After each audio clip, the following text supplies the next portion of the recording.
ng Caritas Philippines. Good morning, Father. Good morning, Danny. Salamat sa pag-imbita. Thank you very much. Thank you very much. Siguro unahin natin, Father, yung yung Ash Wednesday. Probably halaga na simula. Napakahalaga niyan. Alam mo, Danny, siguro sa mga misa natin throughout the year, isa sa pinakamalaking Ash Wednesday. Ash Wednesday, of course, simbang gabi, no? Aside from mga Sunday masses at mga fiesta. Ganun ba? Malalaki yan. Simbang gabi, deboto, no? Ash Wednesday, Immaculate Conception. Yan ang mga big masses talaga na talagang napupuno ang mga simbahan natin. Itong simula ng Kwaresma, ng Lent. Okay, yes. Kaya pag-aayuno. Siyempre, yung fasting, di ba? Fasting, prayer, at saka works of mercy, di ba? Yan yung tatlong, sabi nga natin, disciplines of Lent, no? At siyempre, magandang paalala yung Ash Wednesday na, una sa lahat, yung ashes kasi, simbolo yan ng pagbabalik loob, repentance. Ganun ba? Oo. Nung araw yan, binubudbud sa ibabaw, no? Ng ulo ng tao.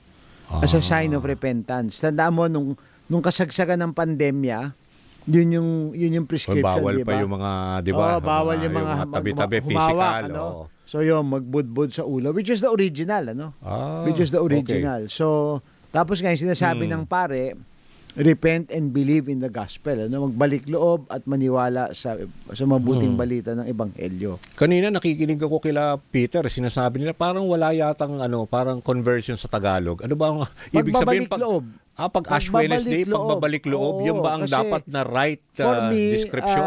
For me, repentance, ang ganda ng Tagalog word Magbalik loob. Diba? And parang pinapahiwatig noon, Danny, na mabuting kalooban ng tao. Okay. At saka kaya nga, di ba, ang ganda ng term, magbalik loob. Magbalik loob sa Diyos, di ba? Kasi nga, ang kalooban natin, basically, we are good persons, di ba? Fundamentally, we are good. So, ito yung panahon na, alam mo siya, no? Talagang, may grasya. Kasi lahat nagdadasal. Lahat nagninilay. Lahat naghahanap ng paraan. Lalo na sa panahon ngayon ng political uncertainties, this is the best time na pagninilay or yung reflection. Reflection, diba? At saka pananalangin, at saka sana nga may conversion. Okay, pero merong pagbabalik loob. No? Pero Father, isa rin dun sa mga panawagan ngayon ng CBCP, aside do sa fasting, yung mga iwas sa mga pagkain na bawal, mga ganoon, parang somehow, 'di ba, parang sacrifice. Isa rin daw yung yung sinasabi nila yung digital, yung digital fasting. Yung ibig sabihin wanted digital sabi nila fasting, media yung digital media fasting na medyo bawas-bawasan mo kahit isang araw lang, huwag kang gumamit ng smartphone or whatever. Parang some sort of a sacrifice. Kasi so kayo, buong doon, magandang punto mo doon, Dan, ang operative word is sacrifice.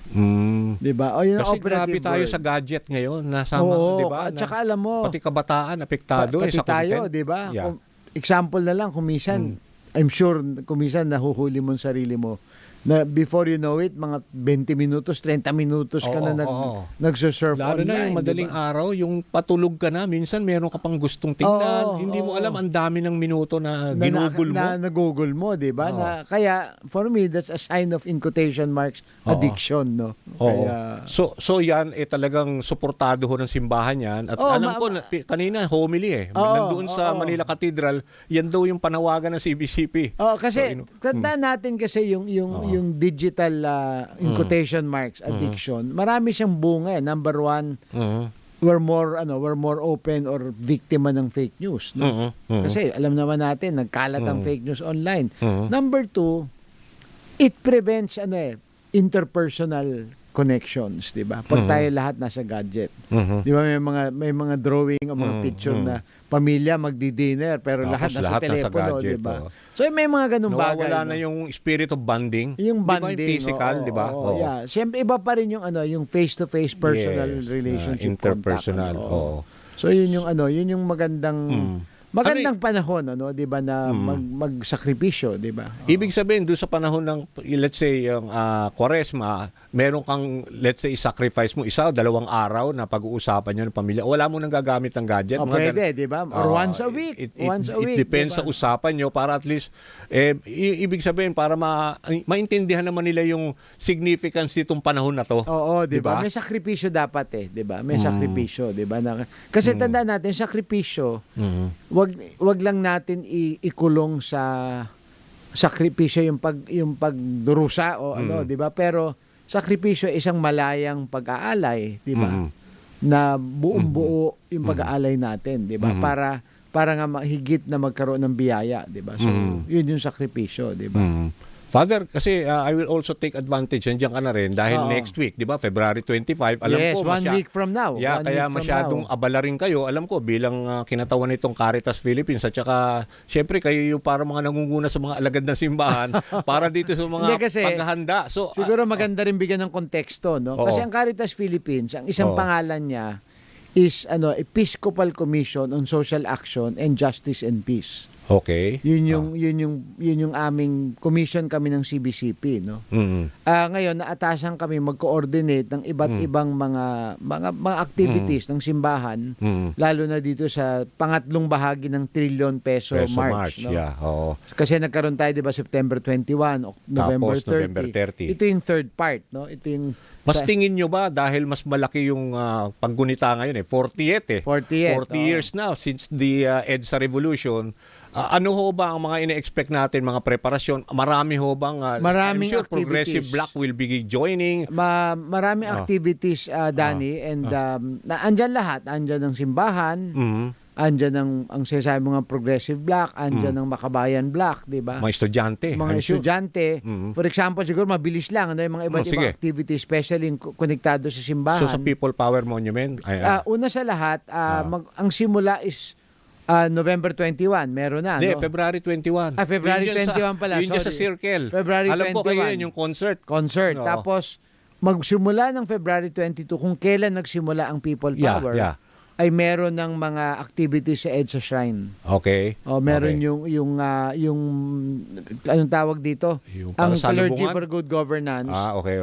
Meron silang malaking mural to commemorate. Tapos may misa si Cardinal David ng alas 12 at may 22 symposium. February 22. Linggo. Okay.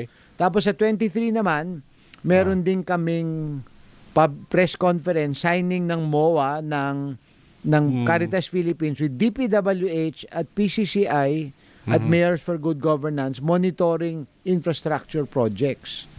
At saka meron din kaming announcement ng anti-stunting and early literacy partnership namin with Education Commission 2. So mga nationwide to, no? Kasi ang konsepto nun, Danny, ay dalin ang people power sa buong bansa. Okay, spread out. Spread out people power. Hindi lang naka-confine sa Hindi Metro lang Manila. sa Metro Manila, no? Tapos kagaya nga ng 25 of February, ang aming magiging main sa Caritas, lahat ng 86 dioceses nationwide merong mobilization. Lahat.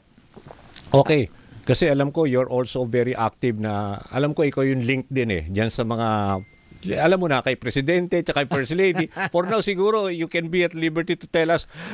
Tinanong ko kahapon si Jose Castro Sabi ko, meron bang, ano ba activity ni Presidente on February 25? So ngayon, pwede na, kung na kayo tanungin, will he be part of some sort of an activity na kasama ang Presidente at ang mga, let's say, members of the Cabinet sa EDSA Revolution Anniversary? Well, as far as I know, wala kaming, siya? Pero originally sana, nagbabala kami ng isang misa, no? Pero medyo hindi natuloy. Hindi pa?